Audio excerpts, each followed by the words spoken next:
Good morning. Good morning. I am Toni from the Fibrology Lab, and this is Coffee Chat with me this morning. Catching back up. Yesterday I'm a day behind. I'm not a dollar short, but I'm a day behind. Yesterday we talked about the weekly lab report because I didn't do it Monday. So we are back to our quilt basics today. I'm going to wait a minute or two to see who's going to come in. Those notifications in YouTube will send you a little pop-up on your phone and your app, or even if you're on the computer, I think it does notifications that way. So we are live, and you can comment live, and I will respond. And if you're watching it on the replay, thank you so much for coming back and watching. I really do appreciate your time. And I feel like I say that all the time. I feel like that's a broken record. I hope that you understand I am sincere because I know time's valuable. My time's valuable. So I'm hoping showing up for you to give you some tips on quilting will be valuable to you as well. So if you are watching live, thank you. Come on in, say hi and where you're from so I can acknowledge you. I'm pretty excited. I'm gonna talk a little bit about what we're gonna do today. Hey there, Jody. Good morning. It's rainy, so I'm in Christmas shopping in bed. Nice. That sounds fun. That sounds like a lot of fun. I'm pretty excited. I'm going to share with you some things that have come in. I'm not going to share everything because I do a live sale on Thursday night at 8 p.m. And next week I'm going to go back to twice a week. So it'll be a Tuesday afternoon at 2 p.m. and then Thursday at 8 p.m. to kind of hit different people so everybody can see all the new stuff that I have starting to come in. Then I'm really excited about one thing. I'm excited about everything. When I get a box, it's like Christmas for me all the time. And it's been a slow process to kind of get everything set back up, and it's finally starting to trickle in slowly but surely. Going to market was the best thing I could do for me and for you because I can show you some new stuff and it allows my creative juices. So I've already got so many things planned for 2023, and you'll find out about some of those tomorrow night at our 8 p.m. Live show. So let me go ahead and tell you some other things we're participating. We're participating in 3 virtual shop hops this coming month. It's not December yet. Today is still November. In December, we're participating in 3. That was really an oversight on my, when someone says, hey, you want to do this? I say, hey, sure. And I wasn't paying attention. I learned this is what happens. So we're joining lots of friends for December to celebrate the Christmas and December and a bunch of other stuff. So the first thing we have up is 12 at 12. It starts tomorrow. It's the first 12 days of December at noon Central Time, which is 1 p.m. Eastern Time Zone. 12 different shops. Great selection of fun things. It's not necessarily not 12 items, but I think I'm going to do it that way because it just makes sense. 12 at 12. Again, 1 p.m. Eastern. But tomorrow is Calico Cats Quilting. They are our first shop tomorrow afternoon at 12 p.m. Central, 1 Eastern.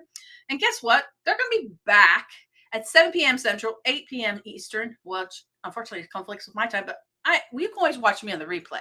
Go and watch them. We're doing Quilt Muss MAS virtual shop up as well. We did it last year with this group of shops, so we were invited back and we're doing it again. So we'll be doing that later this month. I think ours is on the 7th. I can't remember, but I just want you to be aware it starts tomorrow every night. The day December 1 through the 12th. We will have that going on. There'll be a different shop every night. And don't forget, we're also doing our 12 Days of Giving kicking off tomorrow. I will be live at 8 a.m. on Facebook and Instagram. I'm not sure if I'm going to do it from the app yet. I'm thinking about how to really present it, but definitely on Facebook and on YouTube, I will be live showing you our 12 Days of Giving, getting it kicked off tomorrow. So, hey, and Anna, how are you? Good morning to you. Thank you so much for joining. So those are just some of the events I've got going on. I've got lots of stuff going on. I've got more coming up. I got yesterday, and Amy, if you're watching, I'm sorry. Amy is my wonderful kit cutter. She cut all the kits for the Block of the Month programs last year, and I'm actually going to bring her down probably in March to help me get going on this year's Block of the Month kits. And I asked her, hey, you wanted a sample for Arabella? And she's like, sure, I really want to do it. And I'm like, okay, great. It came in. Amy, I'm sorry. I'm doing my sample because I want this quilt. It is gorgeous. So if you haven't seen it, we're doing the block of the month, Arabella. It doesn't start till May, mainly because we're on the second shipment of the batiks that are made. It's made with. My camera's doing some funky things. There we go. And we're starting it in May. I think we'll get the fabric in February or March, and we got to cut it up, and then we'll get it ready and get it out. But it came in. It's gorgeous. I was like so excited. So I have to show you guys first, since you're willing to come on early and look at this. Hey, Linda. Happy birthday, Miss Linda. Linda's birthday today. This is the one. This is the border fabric. My camera is slightly tilted. So, but it is gorgeous. It's really a teal. You can't, it looks more like a black, but it's really a teal. It is stunning. That's the border. So I'll show you this tomorrow night too. But this is all the other pieces that go with it. So what I've decided to do is I'm going to go ahead and start making this because I looked at the pattern. I'm like, oh, I think I can do this. Maybe. I think I can do it. I'm really excited because it's beautiful. It's just a beautiful quilt. It actually is an 11-month program. I made it up to, I think, 12, maybe 13. I have to look at my thing again. But ours will include the backing. It includes the V block tool. I talked to Miss Tracy from Sew and Stitches, and she is going to do us an exclusive video on how to use the V block and create the tool, the month that it's for. I think it's a month 4. I think I was looking at it earlier. But anyway, I'll tell you right now, it's going fast. I have half filled up already. And I think I have it set up as $42.99 a month. I can't remember. But you can go to our website, thefiberologylab.com, and sign up for it because you're going to have to sign up fast because I think it's going to fill it fast. I know, it's gorgeous. It's gorgeous. And I got some fabric in from Art Gallery yesterday. Again, more beautiful fabric. And I'm looking at this thinking spring. I'm also looking at this thinking, and it feels so good. Art Gallery fabric is 200 thread count, and it's a polished cotton. So it's got a nice hand to it. So it's just an awesome touch. And I would think it'd be great for tops. I'm going to make a top out of this, but I'll make a quilt too. So if you don't feel adventurous to make a top, but you might be interested. This is just one of the pieces. See the owls? And the corals and I don't want to say mustard, but it's like a deep orangey yellow and teal again. I'm in the teal mood. I love purple and I love teal. So I pulled out this, and I've got like 6 other fabrics that go with it. I'll show those tomorrow night as well. So it does benefit. And no, it's not in the system yet. I just got it. So it'll be in the system tomorrow for tomorrow night's sale. But all right, let's get down to lesson. This is session number 12 of our quilt basics. So we have made our half square triangles. Last session, we talked about how to put that block together. I mentioned how you work left to right. So you sew this piece to this piece to this piece, and then you make a row, and then you sew your rows from top to bottom. Guess what? It's go time. Now we're going to do the same thing with just getting our rows together. Back up here. So when you get the handout, and I apologize, I realized I didn't put last session's handout in the group yet. I will do that later today. But as you can see, you're going to do it. Just follow the picture. It's like a puzzle. It's super simple. You're going to put your rail fences across and just follow the picture. Keep a couple things to keep in mind. Your darks on your rail fence, your darkest fabric is always going to go right here, the first piece. See it? And then when you flip it, the dark is always on the bottom. And this creates that stair step illusion. Now, if you look at my sample, now the picture on your PDF won't look this way. The sample has a blank square. So if you have an embroidery machine, that was my design. When I first taught this, I put blank squares so people could do an embroidery if they wanted to. So what I have done for you is you're just going to put to create that step a little bit more. Now we finished these half square triangles and friendship stars. I took this out of my beginning class because I found it was, I won't say too challenging, but it was just a challenging piece that was frustrating. And I didn't want people to feel frustrated when they're doing their beginning quilt, because I want you to feel confident. I want you to build your skills. And then this is normally done in my second class, which I'll do once we finish this up. We'll be talking about half square triangles again and flying geese, because I only showed you one way to do a half square triangle, especially small ones. There's like a bazillion. I'm going to show you a couple different ways to do it and find the one that works for you. But So you're just going to lay out your things. When you get to blocks that have seams that need to match, make sure you're pinning. Now, if your blocks are not fitting right, like even though you squared them, this is just the nature of the beast. Sometimes it moves and sometimes it wiggles. So it might not match perfectly. What I do is I force it. So I'll make sure I pin the two. Let's do it this way. Oops. I make sure when I pin at the outside edges first. Again, perpendicular to the seam line. So you can pull those pins out. I think it was Laura asked me how, I'm a lefty and she's a lefty. And she's like, how do you get used to pulling those pins out? Takes practice. So, and again, if you don't feel comfortable, that's fine. You can do them the other way, but you're going to have your seams shift on you. I'm looking for my pins. Here they are. Shift on you if you have your pins coming in the other direction. So I match the two ends first, then I pin the center, I pin into my seams. And remember on my 9 patches, I think I did it on the my Friendship Stars as well, and I don't like using the big thick pins. I like using the thin pins when you're matching up your seams, because there's less likely for it to shift. So you pin your outside first, then your seam lines.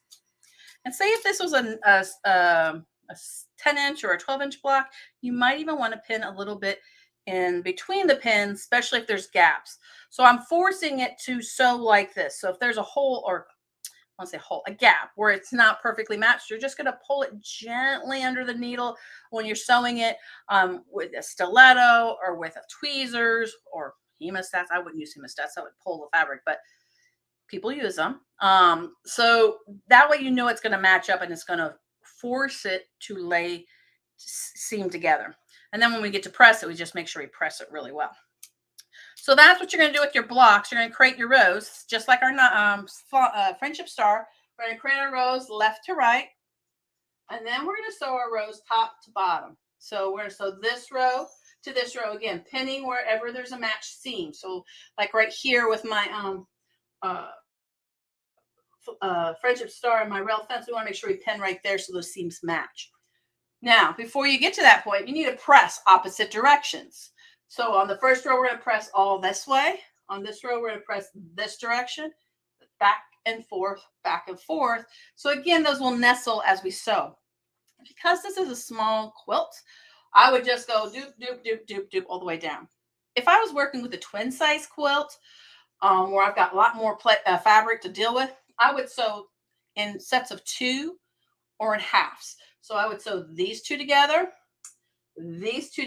add this row to it, and then put it together. It's easier to manipulate or handle under the sewing surface and needle. If you just went this row to this row, especially with a twin or even a queen size, you've got a lot more bulk. It's easier to do one seam with a bunch of bulk versus all these, keep making more bulk as you're working it. Something to think about. That's, again, just how I process it and how I look at the process and do it myself. So, so once you get these rows sewn together and then sewn to each other, we will come back tomorrow and I'm going to talk about how we do our borders. Because I know there's many of you that just cut the fabric and slap it on. I know there is. Because I see it when I go visit my long armor and she puts it on the frame and it's skewed or it's a trapezoid. So we're going to learn how to accurately add our borders. Again, it's all about cutting and it's all about pressing. And again, there's more than one way to do it. Some of the ways I do it different than some other people's ways.